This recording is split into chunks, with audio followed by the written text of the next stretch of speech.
সোহাগের ছিল আজকে ডান্স কম্পিটিশান। তো আমরা সবাই সোহাগের ডান্স কম্পিটিশান দেখতে গেছিলাম। তো আজকে ওর পরীক্ষাও ছিল। তো ও ভালো পারফরমেন্স করেছে, ওর সার্টিফিকেট দিয়েছে, ও ভালো একটা পারফরমেন্স দিয়েছে সব স্টেজে।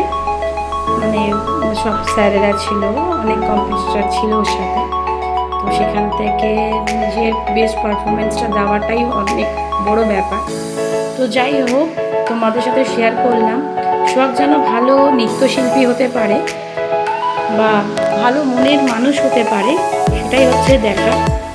বড় ডান্সার যদিও না হয়, ও অন্তত ভালো মনের মানুষ ও যেন হতে পারে। ও যেন ওর মার মতন বোকা না হয়ে থাকে। তো অনেক কষ্ট করে সোহাগকে আজকে এই জায়গায় এনে একটা সার্টিফিকেট, একটা তোমার জায়গায় দাঁড় করিয়ে দেওয়াটাই হচ্ছে মেন লক্ষ্য। যে মেয়ে বলে যে ও পিছিয়ে থাকবে, ওকে কেউ পড়াতে চাইছে না, ওকে মানে ফেলে রাখো, ওর যে ভবিষ্যৎটা নিয়ে ছেলে খেলা, সেটা মা হয়ে আমি মেনে নিতে পারছি না। তো যাই হোক, সোহাগকে একটা নির্দিষ্ট জায়গায় দাঁড় করিয়ে দিতে পারলেই সব থেকে নিজেকে বেশি প্রাউড ফিল করব।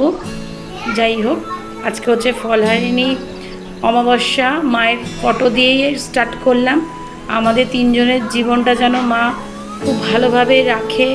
মা যেন আমাদের সবসময় সুখে দুঃখে সবসময় মা যেন মার হাতটা আমাদের উপর রাখে। শুভরাত্রি বন্ধুরা, সবাই খুব ভালো থেকো, সুস্থ থেকো।